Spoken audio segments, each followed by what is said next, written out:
Dua tewas dalam kecelakaan beruntun di ruas tol Purbalenyi.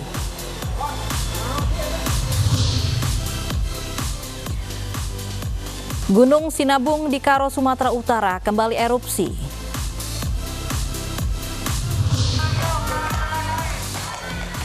Di tengah pandemi, warga tetap semarakan hari ulang tahun kemerdekaan Indonesia yang ke-75 tahun dengan keseruan lomba.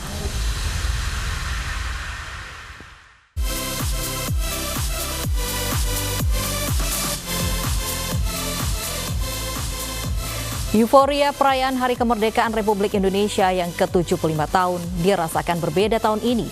Di beberapa daerah warga diimbau tidak merayakan tradisi lomba, upacara pun hanya dibatasi 10 orang saja. Bagaimana seharusnya pemerintah menyikapi warga yang masih nakal mengadakan perayaan 17 Agustus? Kita akan membahasnya dalam Ayu Siang bersama saya, Loviana Dian.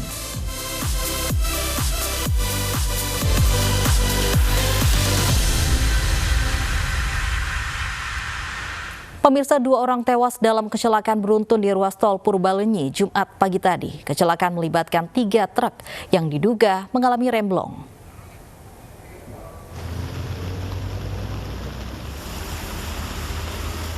Kecelakaan beruntun terjadi di ruas tol Purbalenyi kilometer 90-500 jalur B, jalur dari arah Bandung menuju Jakarta. Kecelakaan berawal saat truk kontainer berplat nomor D9455AC yang dikemudikan Didik Supriyatna mengalami remblong saat melintas di jalur menurun. Truk kontainer kemudian menabrak truk tangki bernomor plat B9026CFU yang dikemudikan oleh Darlin. Truk kontainer terus melaju dan baru berhenti setelah menabrak truk jenis tronton berplat nomor E9258AE yang sedang berhenti mengganti ban di pinggir jalan. Akibat tabrakan beruntun ini, sopir truk kontainer Didik Supriyatna dan sopir truk tangki Darlin meninggal dunia di lokasi kejadian. Penyebabnya untuk korban 2 meninggal dunia. Untuk penyebabnya diakibatkan karena dari remblong dari trailer tersebut. Kasus kecelakaan truk beruntun kini dalam penanganan Satlantas Polres Purwakarta. Sementara itu, ketiga truk yang ringsek telah dievakuasi ke Polsek Derek Gerbang Tol Jatiluhur. Dari Purwakarta, Jawa Barat, Irwan Ainus melaporkan. Pemirsa, 2 dari 5 korban yang meninggal dalam kecelakaan maut truk di Jember, Jawa Timur merupakan ibu dan anak. Keduanya ditabrak truk yang remnya blong di kawasan yang disebut jalur tengkorak, lantaran kerap terjadi kecelakaan maut. Kasihan banget, banyak banget korbannya ya Allah. Enam sepeda. Kasihan ya Allah. Kecelakaan maut terjadi di Jalan Raya Desa Sempolan, Kecamatan Silo, Kabupaten Jember, Kamis petang. Truk Fuso bermuatan barang P8525UG yang melaju dari arah Banyuwangi menuju Jember mengalami remblong saat melintas di jalan menurun. Truk Fuso menabrak beruntun 5 sepeda motor, kemudian menabrak truk kol diesel bermuatan air mineral, dan baru berhenti setelah menabrak pagar rumah warga. Akibatnya 5 orang meninggal dunia dan 5 orang lainnya luka-luka. Langsung meninggal. Mayoritas korban meninggal merupakan pengendara sepeda motor. 2 diantaranya ibu dan anak, yakni Susiatun yang menjemput anaknya Narsia Cindy Anuriah selesai mengaji di musola. Kejadiannya ini itu kan ngeblong itu truknya ya, iya. Terus ini agak pelan karena ada sepeda di sini, langsung diterobos ini mas. Ya ini sepeda ini banyak di sini ini tadi. Seluruh korban meninggal langsung dibawa dan telah dimakamkan oleh pihak keluarga. Sementara 5 korban luka-luka dievakuasi ke Rumah Sakit Daerah Dr. Subandi, Jember. Saya nggak sadar waktu itu dah. Tahu-tahu ada apa itu, ada air jatuh sama saya di truk, saya terus bangun sempoyongan saya. Hingga Jumat pagi, bangkai truk Fuso dan truk kol diesel masih berada di lokasi kejadian, belum dievakuasi petugas. Arus lalu lintas telah kembali lancar. Warga menyebut lokasi kejadian sebagai jalur tengkorak lantaran seringnya terjadi kecelakaan yang menimbulkan korban jiwa. Dari Jember, Jawa Timur, Bambang Sugiarto, iNews melaporkan. Polisi di Asahan, Sumatera Utara saat ditangkap keempat pemuda tengah berpesta narkoba jenis sabu.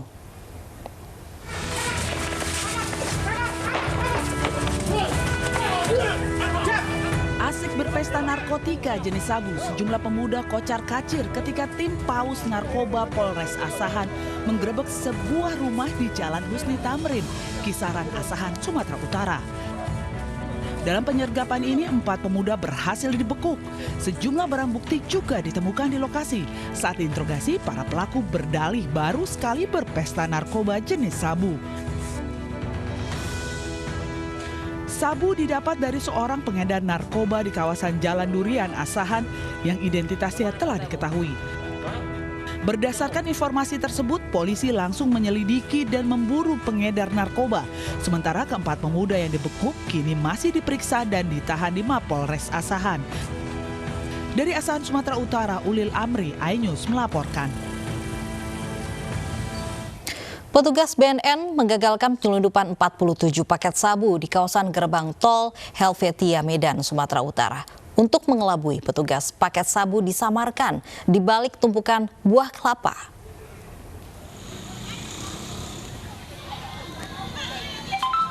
Berdasarkan informasi akan adanya penyelundupan sabu dari Biren, Aceh menuju kota Medan, petugas BNN mengintai truk pengangkut yang dicurigai membawa muatan narkoba. Dan benar saja, petugas yang melakukan pengawasan menghentikan truk asal Aceh yang akan melintas di tol Helvetia, Medan. Untuk mengelabui petugas, paket sabu disembunyikan di balik tumpukan buah kelapa. Namun petugas tak tertipu dan berhasil menemukan 47 paket sabu yang akan diselundupkan ke Medan. Untuk pemeriksaan lebih lanjut, truk, barang bukti narkoba, serta sopir dan kenek truk diamankan ke Mako BNN Sumatera Utara.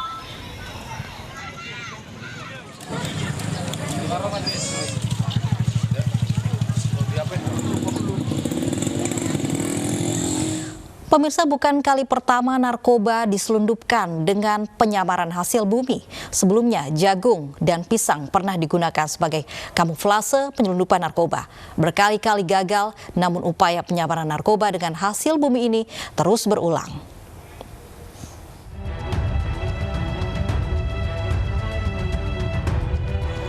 Berniat kelabui petugas, sopir dan kenek truk ekspedisi asal Biren, Aceh ini berusaha menyamarkan paket sabu yang dibawanya dengan tumpukan kelapa. Namun upaya mereka gagal karena kejelian petugas BNN tak dapat dikelabui. Hasilnya petugas mengamankan 47 paket sabu dari balik tumpukan buah kelapa. Sopir dan kenek pun harus berurusan dengan hukum. Ganja di dalam pisang. Sebelumnya warga di sekitar perumahan Pesona Metropolitan Rawalumbu, Bekasi, Jawa Barat berebut buah pisang yang diamankan BNN dalam penggerbekan ganja. Pisang-pisang ini digunakan pelaku untuk menyamarkan 500 kg ganja yang dibawa dari Aceh. Namun upaya penyelundupan ini digagalkan tim gabungan polisi dan BNN. Akibatnya, sopir, kenek dan jaringannya harus berurusan dengan hukum.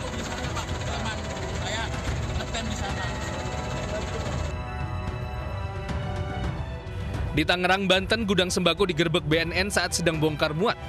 Petugas dari BNN juga mengerahkan anjing pelacak untuk memastikan adanya paket sabu dalam karung berisi jagung.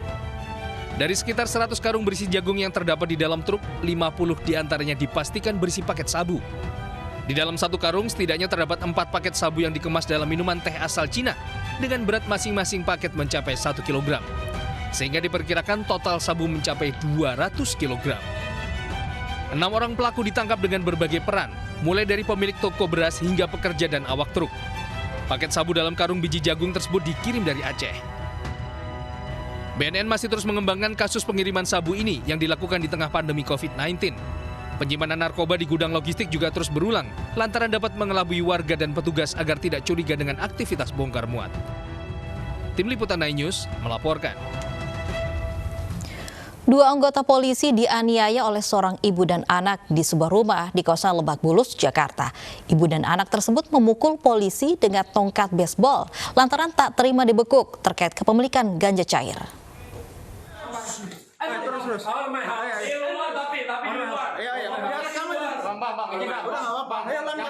Upaya penggerebekan oleh unit narkoba Polres Jakarta Barat di sebuah rumah di kawasan Lebak Bulus, Jakarta Selatan ini berlangsung panas. Pemilik rumah terus berusaha mengusir petugas kepolisian. Ketegangan pun terus berlanjut hingga seorang ibu turun membawa sebuah tongkat baseball dan memukul dua anggota polisi.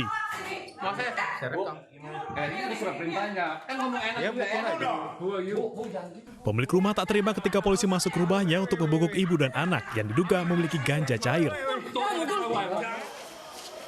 Di sisi lain, pihak Polres Jakarta Barat menyatakan proses penangkapan telah dilakukan sesuai dengan mekanisme.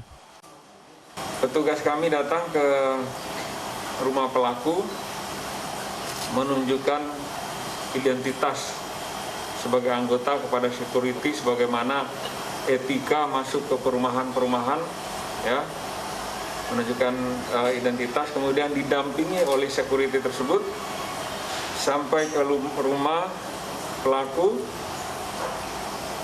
mengetok pintu rumah pelaku. Saat itu ketika mungkin pelaku menyadari bahwa yang datang polisi, dia kemudian lari. Sementara ibu dan anak yang diduga sebagai pemilik dan pemasok ganja cair telah ditangkap oleh polisi. Ya, jadi barang ini pada saat beredar di Indonesia atau berada di Indonesia statusnya ilegal atau bertentangan dengan aturan perundang-undangan yang berlaku untuk warga negara Indonesia dan di Republik Indonesia. Kedua tersangka dijerat dengan pasal berlapis tentang narkotika dan penganiayaan terhadap anggota kepolisian dengan ancaman hukuman 10 tahun penjara. Dari Jakarta, Miftahul Gani, iNews melaporkan. Pemirsa, polisi masih menyelidiki kasus tewasnya seorang pengusaha pelayaran yang ditembak di kawasan Kelapa Gading, Jakarta Utara. Selain masih memeriksa sejumlah saksi, polisi juga memeriksa rekaman CCTV saat penembakan terjadi. Inilah rekaman CCTV yang masih diselidiki pihak berwajib. Dalam video, pelaku yang menggunakan jaket hitam menodong korban yang mengenakan kaos biru dari arah belakang. Korban terlihat panik dan berusaha kabur. Korban akhirnya ditemukan tewas tergeletak di depan salah satu ruko di Kompleks Royal Gading Square, Kelapa Gading, Jakarta Utara.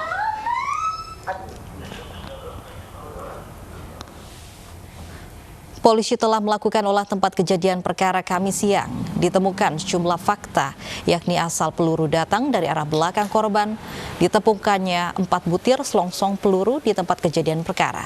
Korban Sugianto, berusia 51 tahun, seorang pengusaha pelayaran, ditembak sebanyak 4 kali oleh pelaku. Selain olah TKP, polisi juga memeriksa 6 orang saksi.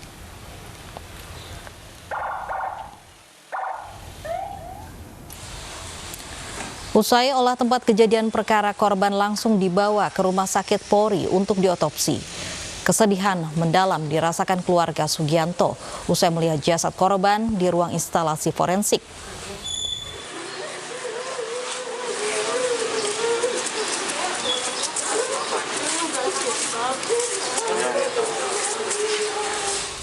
Untuk informasi selengkapnya sudah ada Nadia Raisa di lokasi kejadian di Kelapa Gading, Jakarta Utara. Nadia, apa motif yang dilakukan pelaku sejauh ini? Ya, Lovi, di ruko Royal Gading Square tempat saya berada ini yang merupakan tempat insiden penembakan kemarin. Hingga saat ini polisi masih menyelidiki kasus ini dan belum menangkap pelaku sehingga belum diketahui apakah motif dari pelakunya. Hingga saat ini aktivitas di ruko ini juga masih berlangsung normal menurut pantauan kami dari ruko-ruko yang ada di sini. Unit-unit yang merupakan tempat usaha, kantor ataupun toko-toko masih buka seperti biasanya, hanya saja di area TKP yang berada di belakang saya, tepatnya di sekitar unit RG 10/16 masih ditutup karena juga telah dipasang garis polisi seperti yang diketahui kemarin. Juga telah dilakukan olah TKP dan juga polisi telah memeriksa 6 saksi, baik itu dari pihak keluarga, petugas keamanan dan juga karyawan. Hari ini juga tim Inafis dari Polres Jakarta Utara beserta dengan Resmo Polda Metro Jaya telah datang dan kembali ke TKP untuk melakukan penyelidikan lebih lanjut. Hanya saja hingga saat ini kami masih belum mendapatkan keterangan lebih lanjut dari tim Inafis Polres Jakarta Utara maupun dari Resmo Polda Metro Jaya. Dan bisa dilihat di sini untuk di area TKP memang belum ada aktivitas apapun, juga masih ditutup ataupun tidak diperbolehkan orang-orang melewati area tersebut. Tetapi untuk di sekitarnya, yaitu yang tidak dipasang atau dikelilingi garis polisi, aktivitas sudah berlangsung seperti biasanya. Kemarin Kamis 13 Agustus 2020 pukul 12 siang berawal kejadiannya dari seorang pengusaha di bidang pelayaran yang hendak pulang ke rumahnya karena memang jarak dari rumahnya cukup dekat dengan kantornya yang berada di ruko ini, sedangkan rumahnya berada di belakang dari ruko ini. Setiap jam makan siang ia akan pulang ke rumahnya. Saat ia berjalan dari kantornya ke selasar yang berada di belakang saya, tepat di depan unit RG 10/16 ini, ia ditembak oleh seseorang yang tidak dikenal. Jaraknya dari kantor hingga ke RG 10/16 ini kira-kira 50 meter, dan dari bukti rekaman CCTV pelaku dan juga korban sempat berpapasan, lalu korban juga sempat berbalik arah melihat ke pelaku dan berlari. Tapi sayangnya pelaku langsung menembak korban sebanyak 4 kali dan korban pun mengalami luka tembak baik itu di dada, punggung, pipi kiri dan juga kepala bagian belakang hingga ia akhirnya tewas di tempat dan juga ditemukan 4 selongsong peluru di TKP. Diduga pelaku berjumlah 2 orang, di mana 1 orang adalah eksekutornya dan satunya lagi diduga menunggu di area depan dari ruko ini dan mereka berhasil melarikan diri. Ya, Lofi. Baik, terima kasih Nadia Raisa melaporkan langsung dari kawasan Kelapa Gading, Jakarta. Polisi kembali menangkap 2 pelaku pengeroyokan terhadap keluarga Segaf Al-Jufri di Kampung Mertodranan, Pasar Kliwon, Surakarta. Wali Kota Surakarta pun mengecam aksi tersebut.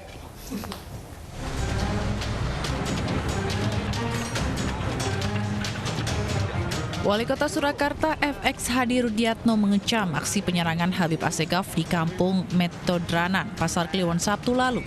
Rudi berharap kejadian itu menjadi yang terakhir dan meminta polisi mengusut tuntas kasus ini.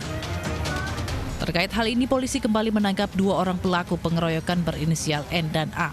Sehingga total pelaku yang diamankan ada 7 orang. 5 diantaranya sudah ditetapkan tersangka, sementara 2 lainnya masih dalam penyidikan. Kapolda Jawa Tengah Irjen Ahmad Lutfi menyebut telah memeriksa 35 saksi yang saat itu berada di lokasi kejadian. Kemarin 5, sekarang 2. Yang bisa kita tingkatkan lagi menjadi tersangka 1, sehingga 5 sudah menjadi tersangka. Yang 2 kita dalami kembali. Kemudian saksi sudah kita periksa 35 orang saksi dari masyarakat yang melihat, mendengar, dan lain sebagainya.